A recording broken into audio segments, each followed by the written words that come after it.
Hi, and welcome to this episode of John's Model Kit Review. In today's fun in-process review video, we'll be looking at Tamiya's 1/48 scale North American P-51B Mustang. This is Tamiya kit number 61042. In this video, I'll be giving a brief history of the P-51B. We'll be taking a look at the plastic parts that come in the box with this kit. I'll be going through the instructions and try to highlight any problem areas to watch out for. We'll be looking at the detail on the interior parts of the kit. We'll also take a look at the detail on the smaller parts like the landing gear. We'll look at the surface detail on the exterior of the kit as well. We'll look at the kit supply decals and the marking options that are included in this kit.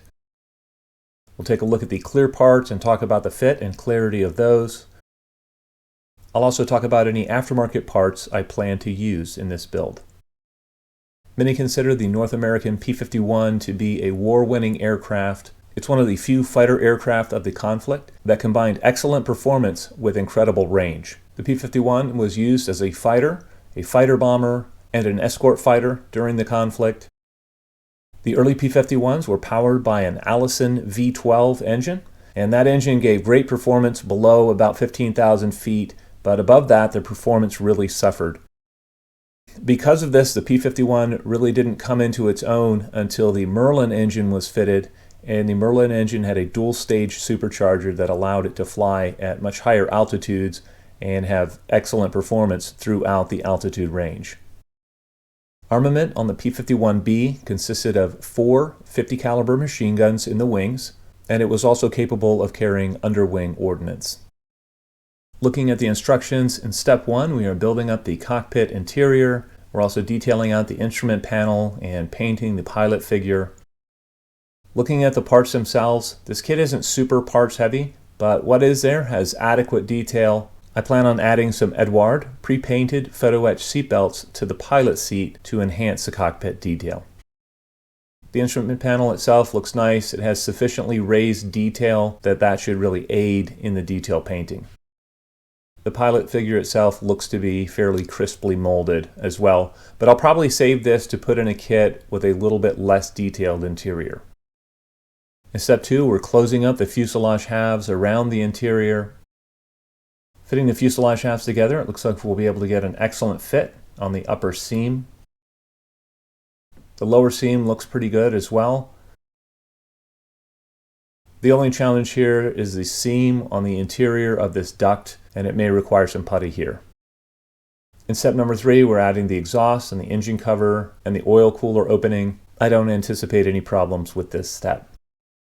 In step 4, we're building the landing gear bay, and we're attaching the lower wing to the fuselage.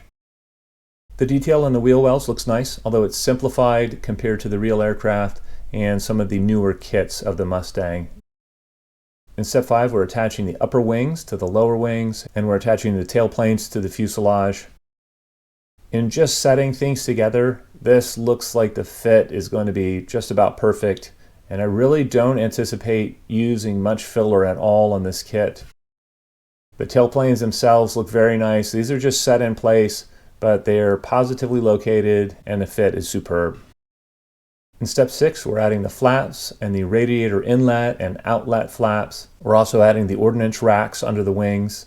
I don't anticipate any issues with this step. This looks very straightforward. Step 7 is very straightforward. It just covers the underwing ordnance for the aircraft. Step 8 covers assembling and installing the landing gear. The detail on the wheels themselves looks nice. These should be fairly easy to paint. Here we can see the detail on the landing gear legs, and these look nice as well. At step 9, we're assembling the prop and adding the rear transparencies to the cockpit. In step 10, we're adding the rest of the transparencies and the final bits to the airframe. Looking at the clear parts themselves, these look very nice. They have crisp framing on them. And I like the fact that you could pose the canopy open or closed. I purchased a set of the Eduard canopy masks for this kit, and that is Eduard part number EX034. Looking at the painting and marking guides, there are 3 marking options that are included in this kit. The first one is for a 336 Fighter Squadron 4th Fighter Group P-51B flown by Captain Don Gentile. This is the box art plane. I like the fact that it's somewhat colorful. The second marking option is for a 358th Fighter Squadron 355th Fighter Group P-51B flown by Lieutenant William Hoved. There's a color 3 view of this aircraft on the box top as well. The final marking option is for a 339th Fighter Squadron 504th Fighter Group P-51B. This one is in the natural metal finish. There's also a color 3 view for this aircraft on the box top. Looking at the decals themselves, these look to be pretty nice. Although I have had issues with Tamiya decals in the past, I will definitely have to try these out and make sure that they are still usable before I commit to putting them on the aircraft. The colors seem to be pretty vibrant, but I did notice that the Shangri-La decals themselves were a little bit out of register. Looking at the surface detail, the panel lines are recessed. They are consistent. This kit is not nearly as rivet heavy or surface detail intensive as, say, a newer Edouard Mustang kit. In conclusion, at the time of its release in 1995, this kit was considered a wonder kit. For many modelers, I think this kit is going to be in that Goldilocks zone. It has enough detail to satisfy most modelers. The fit on the kit overall looks to be excellent. I imagine this being a very easy build.